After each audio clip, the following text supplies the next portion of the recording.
Hello dear students, स्वागत है आपका अपने YouTube channel learn science with Lata Kala में।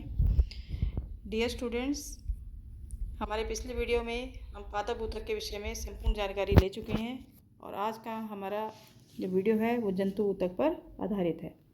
तो चलिए वीडियो शुरू करते हैं। जंतु ऊतक। जंतुओं में पाए जाने वाला जो ऊतक होता है वो जंतु ऊतक होता है और ये पादप ऊतक से जटिल होते हैं। 4 प्रकार के ये होते हैं: उपकला ऊतक, संयोजी ऊतक, पेशीय ऊतक और तंत्रिका ऊतक। उपकला ऊतक एपिथेलियल टिश्यू, संयोजी ऊतक कनेक्टिव टिश्यू, पेशीय ऊतक मस्कुलर टिश्यू, तंत्रिका ऊतक नर्वस टिश्यू। तो सबसे पहले है उपकला ऊतक। प्राणियों के शरीर की बाहरी सतह और शरीर के अंदर स्थित विभिन्न अंगों के बाहरी और भीतरी सतह का निर्माण करने वाली ऊतक को उपकला ऊतक कहते हैं। यह ऊतक अंगों का आच्छादन करके उनकी रक्षा करता है। इस ऊतक की कोशिकाएं एक दूसरे से सटी होती हैं और एक अनवरत परत का निर्माण करती हैं। आकृति और कार्य के आधार पर इसे शल्की, घनाकार, स्तंभाकार, स्तरित, ग्रंथित श्रेणियों में विभाजित किया गया है। इस चित्र के द्वारा हम इनको समझने का प्रयास करते हैं। तो सबसे पहले है शल्की। तो इस जो शल्की एपिथेलियल टिश्यू होता है, इसकी कोशिकाएं चपटी होती हैं और पतली होती हैं और एक कोमल अस्तर का निर्माण करती हैं। आहार नली और मुंह का जो अस्तर होता है वो शल्की एपिथेलियल टिश्यू से बना होता है। दूसरा है घनाकार। जो घनाकार एपिथेलियल टिश्यू होता है वृक्क नली और लाल ग्रंथि की नली के अस्तर का निर्माण करता है, जहाँ यह उसे यांत्रिक सहारा प्रदान करता है। अगला स्तंभाकार या पक्षमाभी।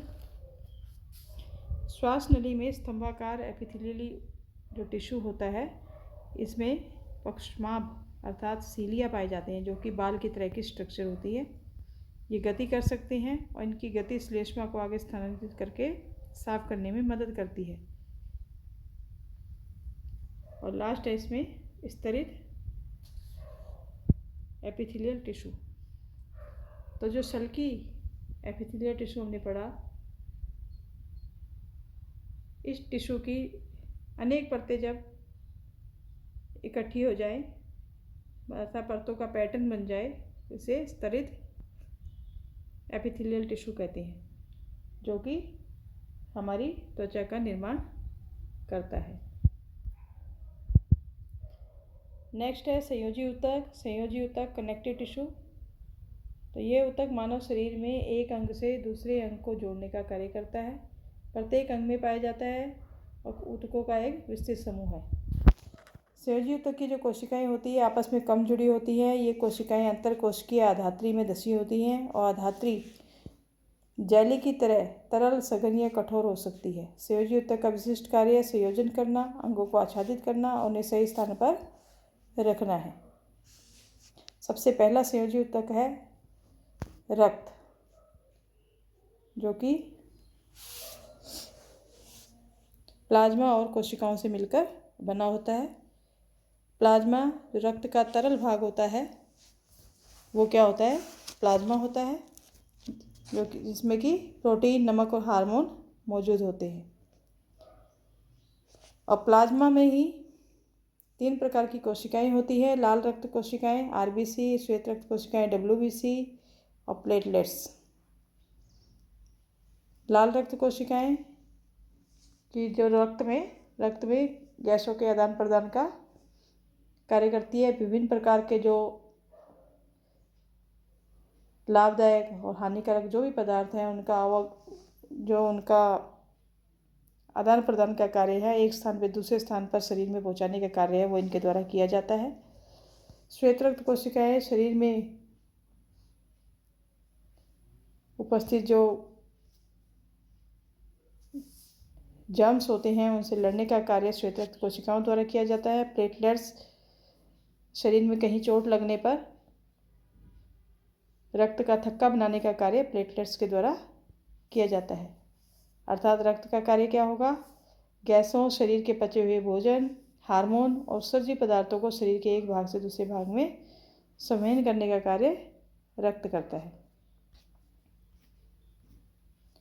दूसरे प्रकार का संयोजी ऊतक है अस्थि, जो कि अर्थात बोन्स, जो कि हमारे अस्थि पंजर का निर्माण करती है। स्नायु अर्थात लिगामेंट अस्थि को अस्थि से जोड़ने का कार्य करता है। कंडरा अर्थात टेंडन मांसपेशियों को अस्थियों से जोड़ने का कार्य करता है। उपास्थि अस्थियों के जोड़ों को चिकना बनाता है। और एक और महत्वपूर्ण ऊतक है एरियोरल संयोजी ऊतक। तो अंगों के भीतर के रिक्त स्थान को भरने का कार्य इसके द्वारा किया जाता है। त्वचा और मांसपेशियों के बीच रक्त नलिका के चारों ओर नसों और अस्थि मज्जा में ये पाया जाता है। आंतरिक अंगों को सहायता प्रदान करता है और ऊतकों की मदद में सहायता करता है। और नेक्स्ट है वसा में ऊतक, जो कि वसा का संग्रह का कार्य करता है। त्वचा के नीचे और आंतरिक अंगों के बीच ये मौजूद होता है। पेशीय ऊतक लंबी कोशिकाओं से निर्मित होता है। ये हमारे शरीर में गति प्रदान करता है और इन लंबी कोशिकाओं को हम पेशीय रेशे भी कहते हैं। एक विशेष प्रकार की प्रोटीन इसमें पाई जाती है, जो कि कॉन्ट्रैक्टाइल प्रोटीन होती है, जिसके संकुचन और प्रसार के कारण क्या होता है, गति होती है। तो दो प्रकार की पेशियां होती है, ऐच्छिक पेशियां, अनैच्छिक पेशियां। ऐच्छिक जो जिन्हें हम अपनी इच्छा अनुसार गति करा सकते हैं, अनैच्छिक जिन्हें हम अपनी इच्छा अनुसार गति नहीं करा सकते।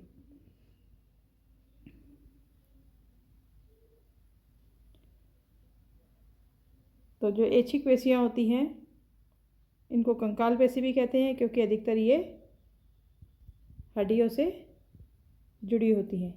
रेखित पेशियां भी इन्हें कहते हैं। अनैच्छिक पेशियां दो प्रकार की, चिकनी पेशी और हृदय पेशी। चिकनी को अरेखित पेशी भी कहते हैं। यह आँख की पलक, मूत्रवाहिनी या फेफड़ों की श्वसनी में पाई जाती है। हृदय पेशियां हृदय में पाई जाने वाली पेशियां होती हैं, जो कि जीवन भर लयबद्ध होकर प्रसार और संकुचन का कार्य करती हैं।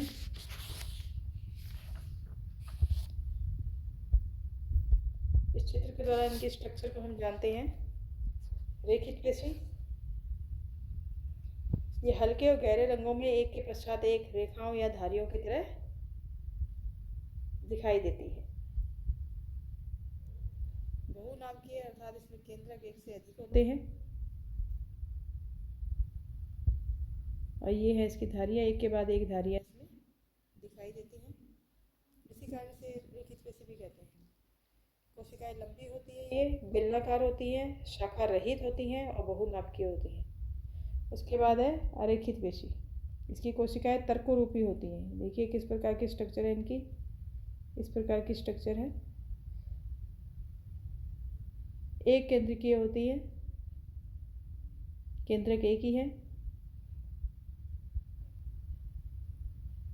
और उसके बाद है हृदयक पेशियाँ, जो कि जीवन भर लयबद्ध होकर प्रसार और संकोचन करती हैं।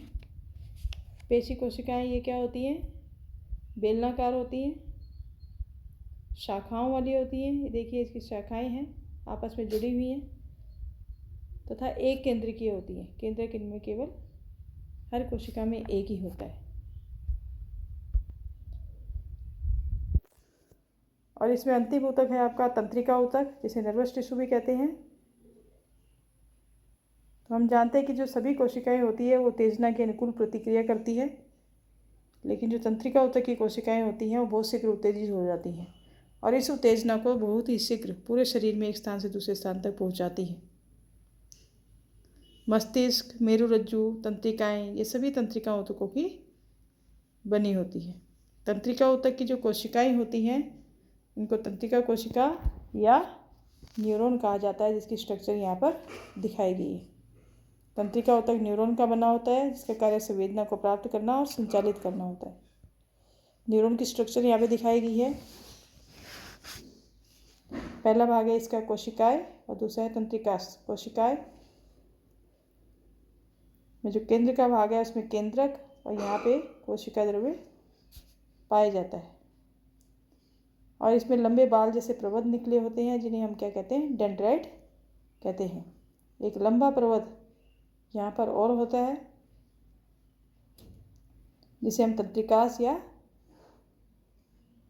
एक्सोन भी कहते हैं, जो कि पीछे की ओर जिस पे भी प्रवध होते हैं। तो एक न्यूरॉन है वो दूसरे न्यूरॉन से जुड़ता है, दूसरा तीसरे से जुड़ता है, इस तरह से एक लंबी श्रृंखला ये बनाते हैं। लेकिन जो इनका संयोजन होता है वो बिल्कुल आपस में एक दूसरे से सट के नहीं होता, बल्कि एक तरह का रासायनिक संयोजन वहाँ पे होता है।